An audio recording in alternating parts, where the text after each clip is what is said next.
Hey, I am Claudine Gertrude, and today I love to talk about intimate relating. And I like to talk about that because it's Beltane today here on the southern hemisphere. We are early November 2020, and Beltane is this powerful pagan festival where people and the priest and the priestess would call down the divinity, the energy of the god and the goddess.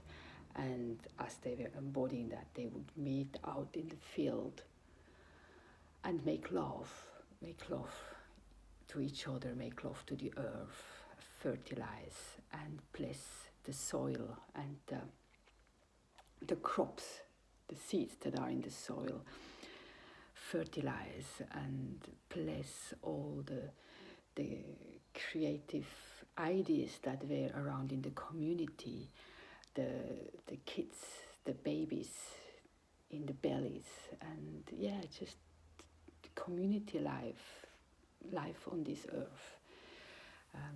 It's the moment to bring blessings to that through the power of fertility, honoring our fertility, our capacity to meet intimately with another.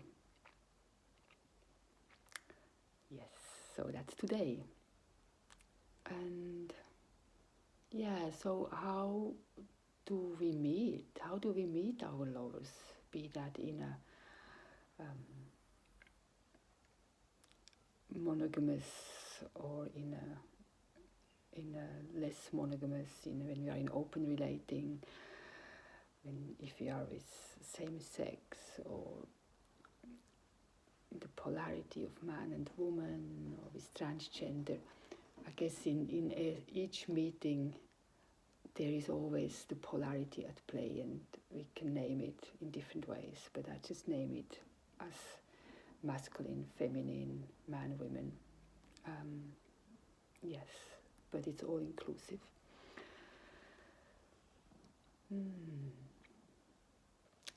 What is our longing? And what happens once there is a longing that is caught, and then a dedication that grows from that longing, a dedication to truly find a new way to meet with the other, to meet with myself, to find a deeper connection up into the cosmos, down into the earth, into my body, into my being. That being that carries the portal from the microcosmos out into the macrocosmos. I believe, and in my experience, it's very important to dedicate some time to oneself, to really getting to know who am I and how am I functioning, how is my body opening up, what do I need to open up more fully into my aliveness, into my sexuality, my sensuality, my fluidity. Yeah, it's powerful, beautiful practice, and I teach that for women, and I practice that for myself.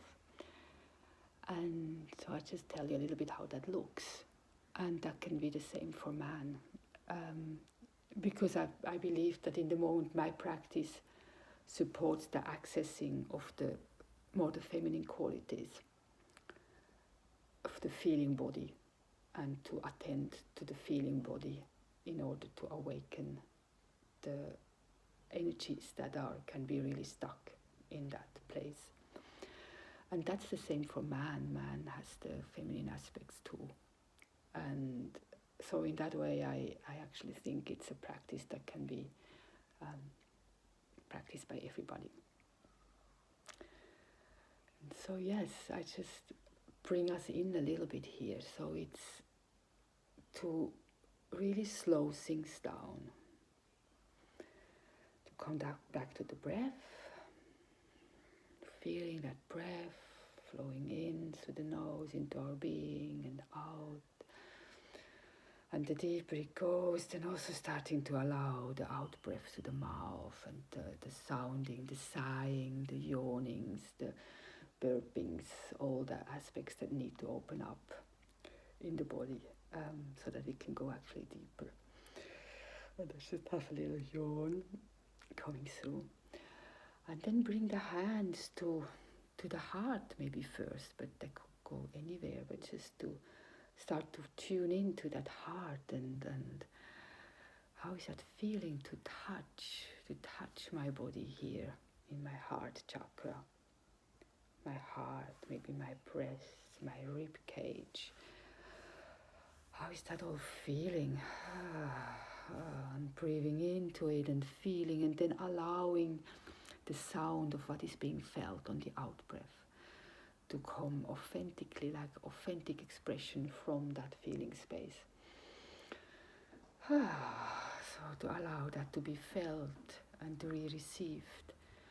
And the more we can do that feeling, receiving, the more it can actually move. There is space given to being felt and then to move. And what is left behind is probably a little bit more spaciousness, a little bit more capacity to go deeper into that heart, into the original essence of what heart is. And then that can be felt on the same, on the solar plexus, on the womb, on the pelvic region, the back, just wherever, and also like to just tune in, okay, what's actually happening in my body today? Oh, actually my shoulders, my neck is really tensed. How can I meet that?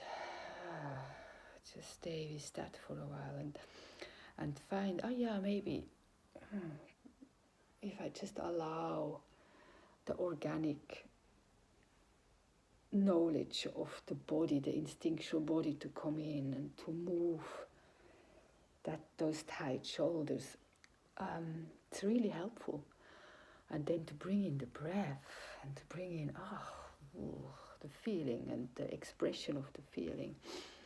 And so we can really accelerate the letting go of the layers.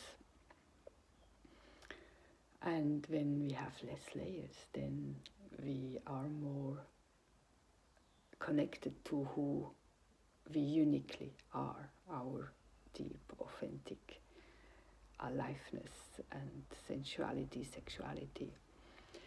So that's sort of like the private practice, the home play with oneself. And here's really the importance to slow down and to pause every so often in that process of feeling and expressing and moving, and then just come back to pausing and to feel, okay, and that's what's happening right now, okay, yes. Yes, and then feel, and that's now, there's the spine that wants to have attention. So just one aspect after the other, and the pausing. And then there can be the question of, so from that openness that starts to happen, what is actually my desire? What's instead of just going more instinctual from place to place and flowing with it, to also bring consciousness to, if I just stop, what is my being calling out for now? How would it like to be met by me? Or then if I bring that to the bedroom, to the next date, by the other. And and it's very powerful to just really tune in. Maybe if my neck would be kissed and held right now, that would be really opening and invigorating for my being. And then another time it might just be, if there would just be a hand on my womb now, maybe one on my sacrum and my pelvis just be held in that way. Oh, that would just be amazing to feel the potency of the energy that is held in here, and to have that being felt by my lover, to be there together. That would be so amazing. And then another time you just want the lover to move, to bring energy into your being and to circulate that. So yeah, to really learn to identify desire and to be creative and innovative with how that can be met.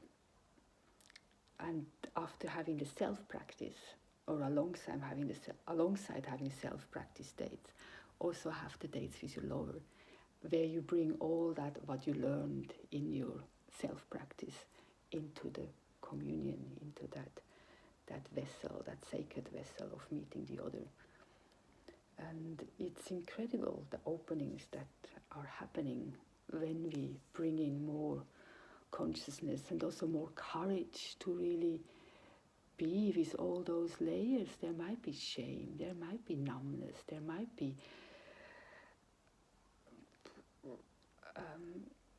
desires and fantasies that are not very pretty in your judgment. But just to see what can I bring, how can I bring more of myself here to that altar of the connection between my partner, me, the lover, and me, and to really offer it up, and to offer it up with the knowledge that the more I offer up, the more energy and aliveness and bliss can pour into that vessel of connection here, and so much more love can be made and created in that communion. So yeah, I hope that makes sense to you, and I hope that you have fun with it. If you feel inspired, send me some feedback, including Gertrude. My website link is in the comments below in the description.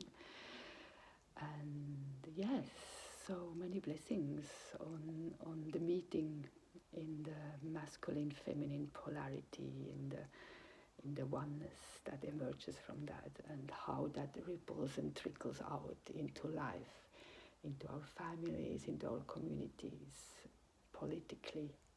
I think there is lots of change that can happen just through me slowing down and bringing that into the world, and really feeling and knowing that my desire matters. Yes. Okay. Thank you. Bye.